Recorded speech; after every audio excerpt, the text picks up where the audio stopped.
This is Amit. Welcomes you all again to the e-learning module created by Balurghat Mahila Mahavidyalaya. Let's begin our second class on Samuel Johnson's poem, The London. In our previous class, we have already discussed about the background of the poem. Now, Johnson's poem has titled London, a poem in imitation of Juvenal's third satire, which was first published in 1738 and was later revised in 1748.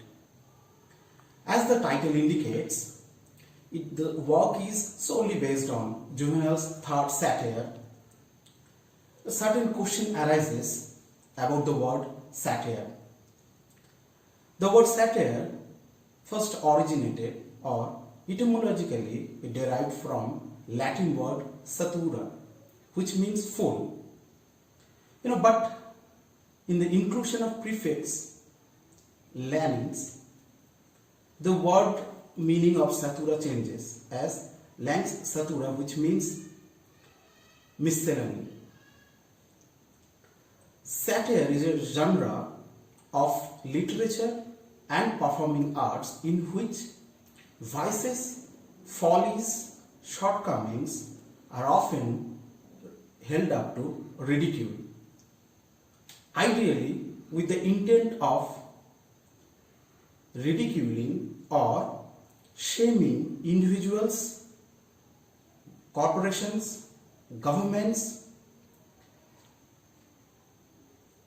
and the society itself. Although satire is generally meant to be humorous, its greater purpose is often to product constructive social criticism. As far as the genre is concerned, there are two types of satirical writings: Horatian satire and Juvenal satire. The Horatian satire, which has been named after the Roman writer Horace, is and mild and ridicules the general human folly rather than attacking someone personally. And in Juvenal's satire, it is more contemptuous and aversive. It attacks directly to a person, to a constitution, to government policies, corrupted politicians. Over the years, many writers have excelled in satirical writings, starting from Aristophanes, John Dryden, Alexander Pope, Jonathan Swift, Daniel Defoe, till the contemporary writers like Paul Beatty, Aldous Huxley. Many are there on the line. Juvenal was a romantic poet. Juvenal was a Roman poet of the 2nd century AD. Most of his writings are satirical poems. His 16 poems, which comes out in 5 books. Out of this, the third satire speaks about Imbricius leaving of Rome in order to settle in Cumae. Imbricius, who himself a poet, doesn't want to live in the city of Rome. He complains that the Roman society culture has been corrupted. It's very dangerous to live in Roman capital city. So that is why he's leaving the city in order to get some peaceful life and settling in Cumae. In Johnson's version, he chooses the name of Thales, who was an ancient Greek philosopher, Greek Socratic philosopher, who has been identified as the first mathematician and astronomer. In Johnson's version, Thales is replaced, or Juvenal's Imbricius is replaced as Thales, who is leaving the city of London and wanted to settle in Cambria, which was an ancient name of the countryside Wales. He doesn't want to live in the corrupted city life of London, and he wanted to settle in, or he rather wanted to leave the corrupted city and get a peaceful life in Cambria. Let's start the poem. Now the poem contains an epigraph which is Johnson has actually imitated, or Johnson has quoted from Juvenal's text, and it's in Latin. As the epigraph goes, qui vinafte tam patiens arbis tam fracet tenance, which means who can endure this monstrous city, who is so iron wild he can bear it. Now, Johnson, while quoting Juvenal, wanted to say that who can live in this city, a city which is filled with corruption, dangers, vices, follies. No one can endure such hardship and live in the city of London. The poem, which contains 263 lines, it can be divided into two narratives. Now the first part, starting from the beginning till line 34, is narrated by the poet, or we can assume the poet himself is the narrator, and the remaining lines from 35 to till 263 is narrated by the character of this poem, who is the poet's friend Thales. Now, as the poem begins, we will start. Though grief and fondness in my breast rebel, when injured Thales bids the town farewell. And in the first two lines, we can see the poet is telling he's very saddened. His heart is still it's confusing him, because it beats initially it gives him a kind of sadness. Also, it tangles with his emotions also. He becomes emotional also in order to bid farewell to his friend Thales. Yet still my calmer thoughts his choice commend. I praise the hermit, but regret the fame. Though he is very sad while his friend is leaving him or leaving the city of London, he is feeling happier that the decision which Thales has taken to leave the city is commendable. So, though it gives him regret that his friend is leaving, he is happy with Thales' decision of leaving the city and settling in Cambria. Next he says, who now resolves from vice and London far to breathe in distant fields a purer air, and fixed on Cambria's solitary shore, give to Saint David one true Briton more. Now, Thales is leaving. The poet is happy that he is leaving the city of London, the corrupted city of London. And then he wanted Thales wants to be in a peaceful place, far away from London, in a distant field where the air is pure, where there is no corruption, there is no dangers of life. That is why he is leaving for Cambria, a city which is governed by, or which is patroned by, Saint David. If the poet is happy that at least his friend Thales can homage to the Saint David, the patron of Wales, who is a true Briton, who inspires a generation of British, and he is happy that as a true son of Britain, his friend Thales will pay homage to Saint David. And the next he goes, for who would leave unbribed Hibernia's land, or change the rocks of Scotland for their strand? Now here he is saying Hibernia's land, which means Ireland. Now who would leave unbribed Hibernian land or change the rocks of Scotland for the strand. Now the strand here means road. It metaphorically means the city of London. Now here the poet says who actually will live in the city of London rather than living in Ireland or Scotland, because the city of London is filled with corruptions, dangers, follies. No one will want to live in a place like this, a place which is almost compared to hell.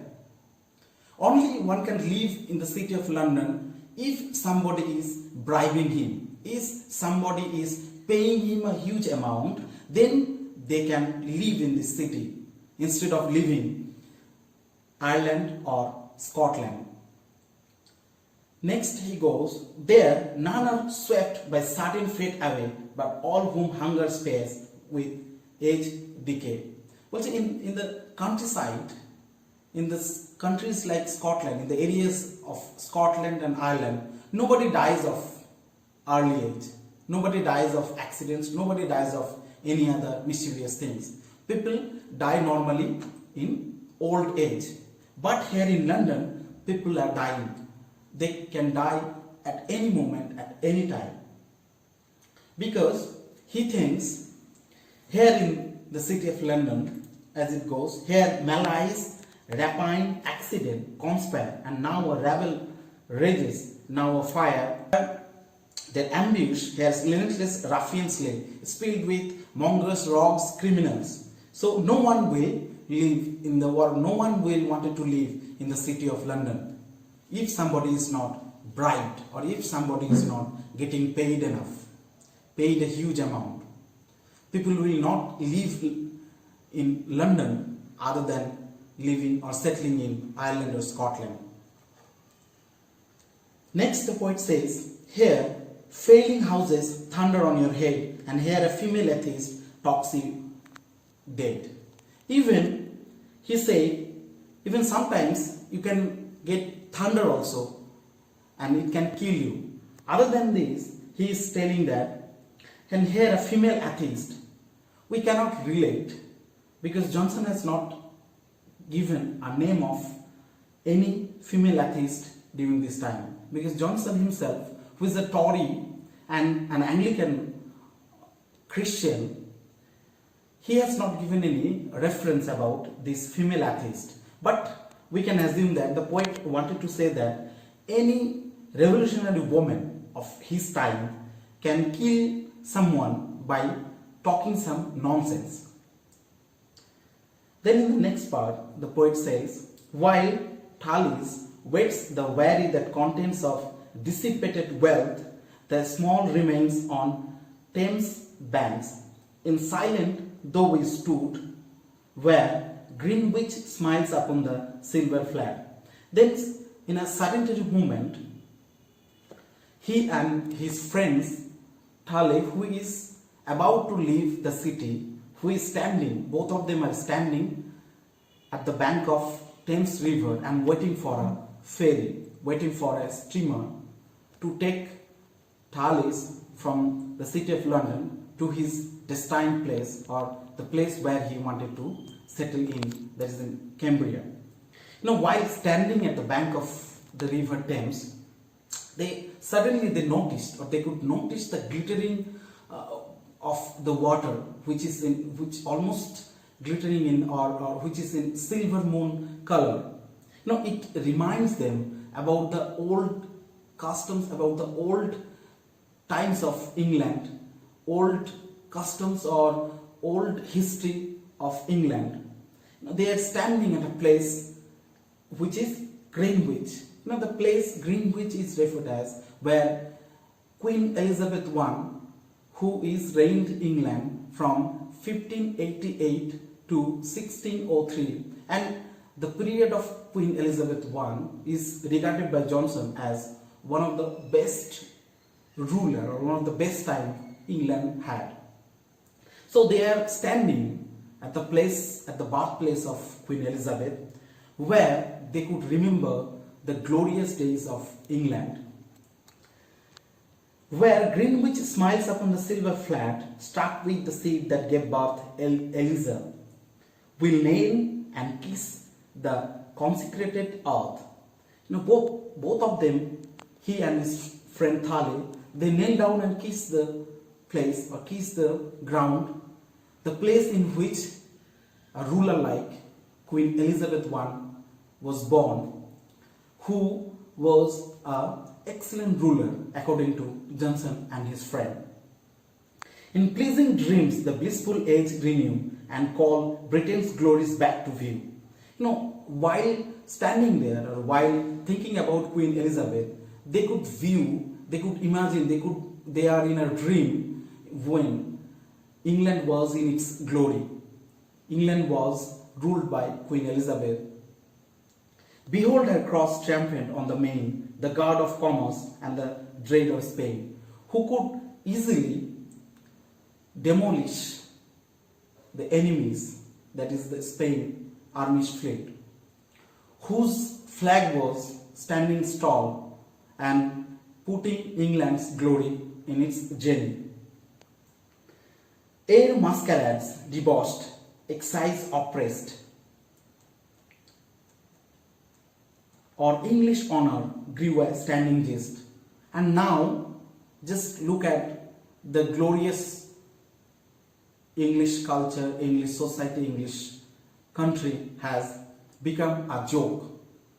The earlier dreams, the golden periods, now it almost looks like a jokes. A transient come the happy sense bestow, and for a moment lull the sense of ooh.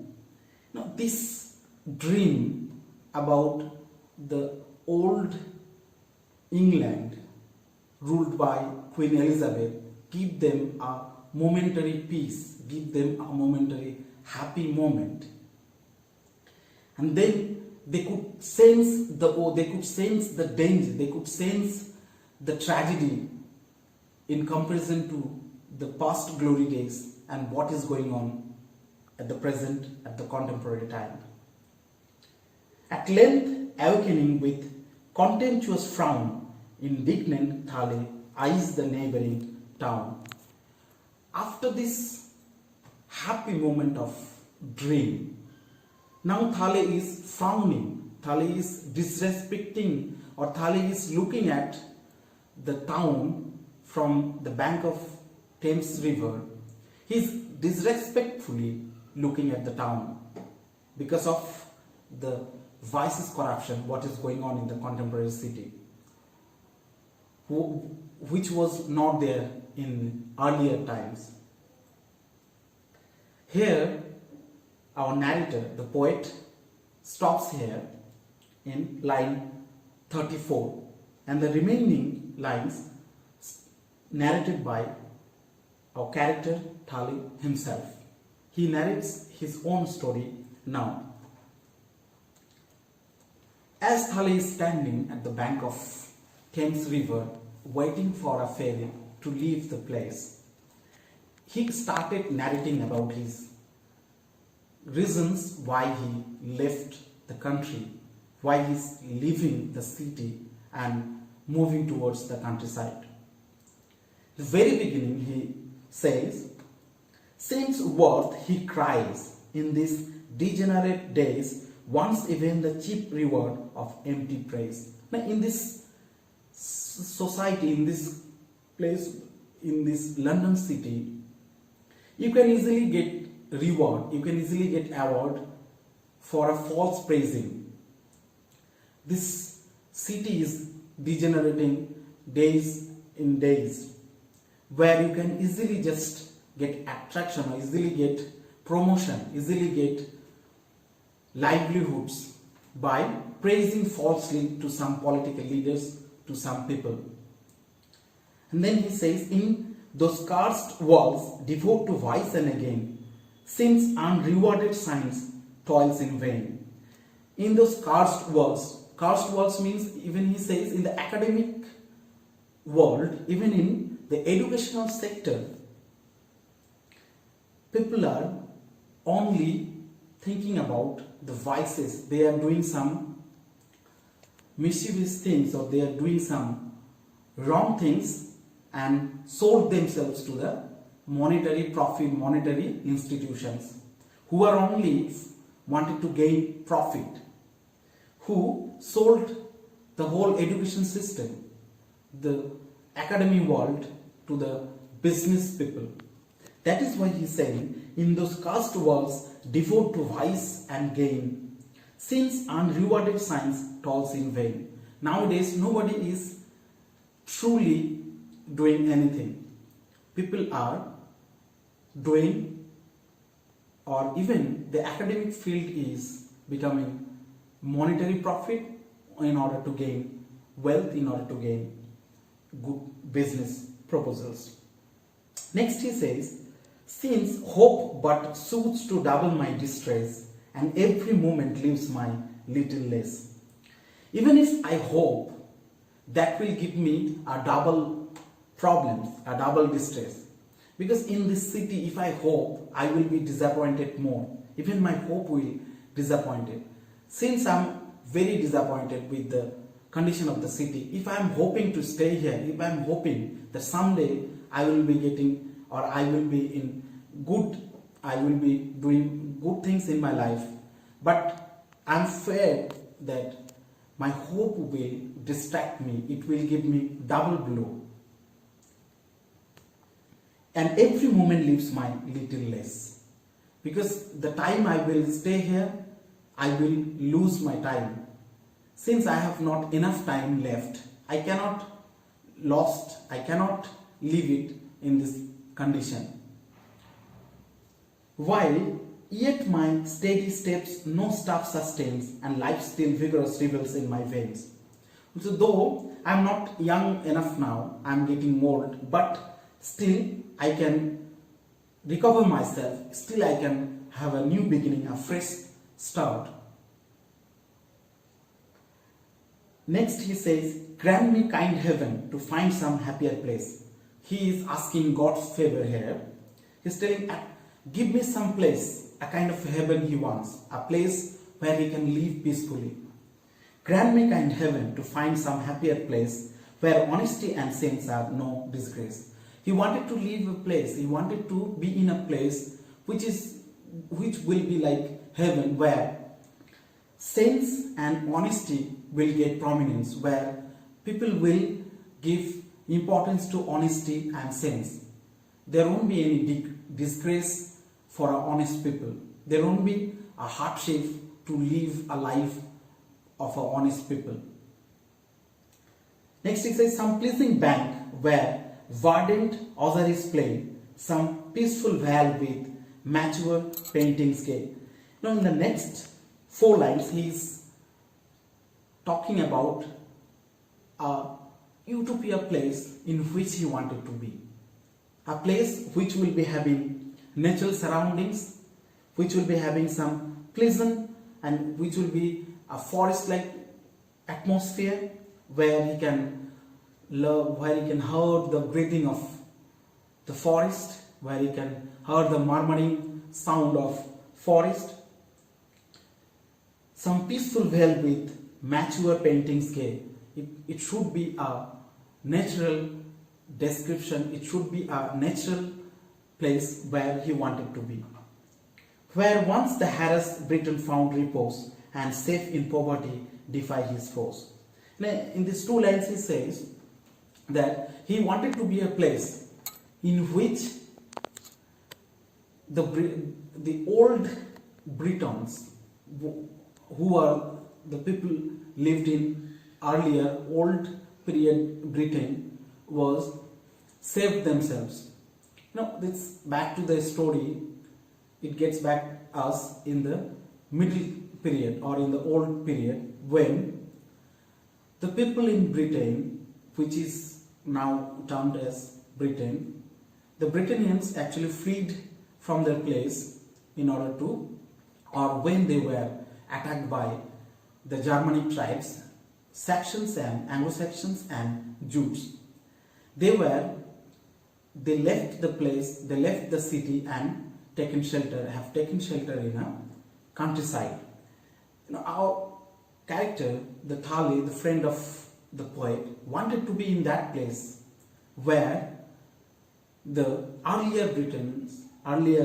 the old Britons were put themselves in a safest place. That is why he is telling, where once the harassed Britain found repose, where the old Britain people were being kept themselves safe, and safe in poverty defy his foes. Even though he has to live a life of a poor, even though he has to be in a poverty condition, at least he can be away from his foes, he can be away from his enemies. So he doesn't want to live a happily life, he doesn't want to live a luxurious life in London, even if he has to live a poor conditioned life in a countryside. He doesn't bother about that. Next he says, some secret cell ye powers indulgent gives. Even he can manage in a little tiny cell rather than living in this corrupted city. Next he says, let dash live here, for dash has learned to live here. Let those reign whom pensions can incite.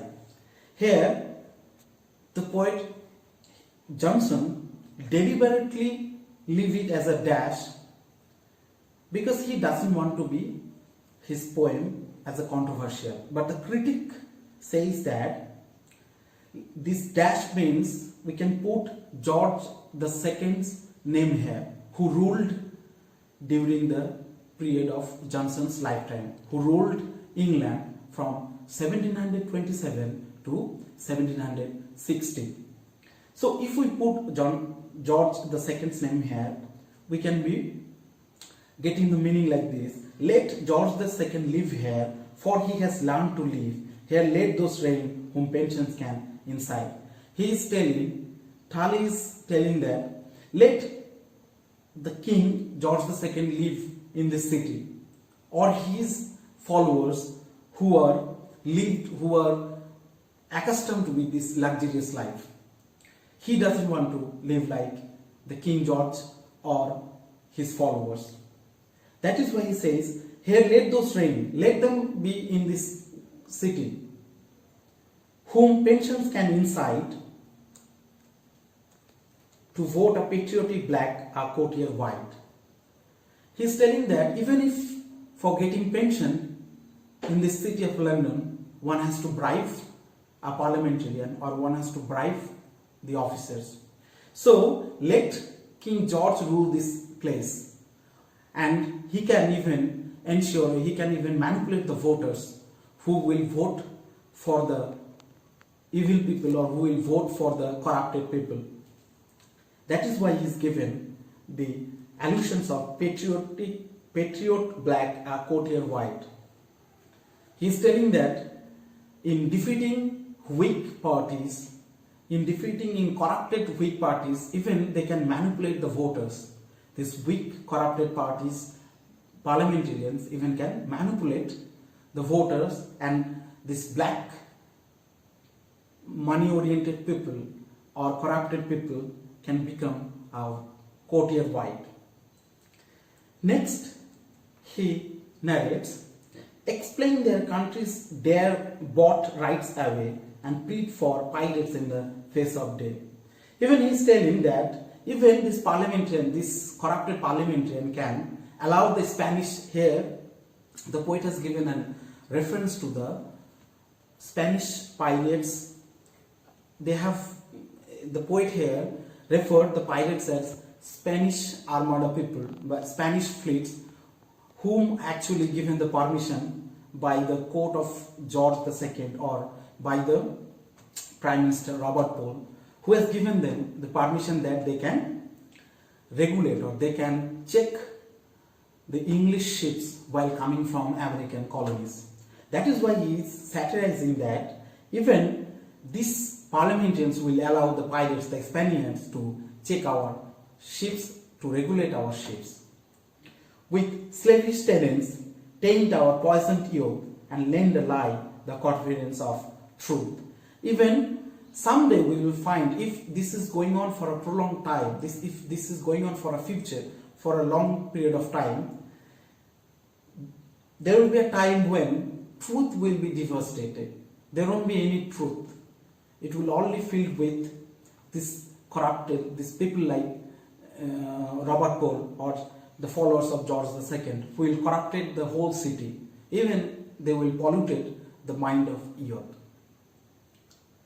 We will stop from a time being, and in the next class we will discuss from the line 57 again. Goodbye then.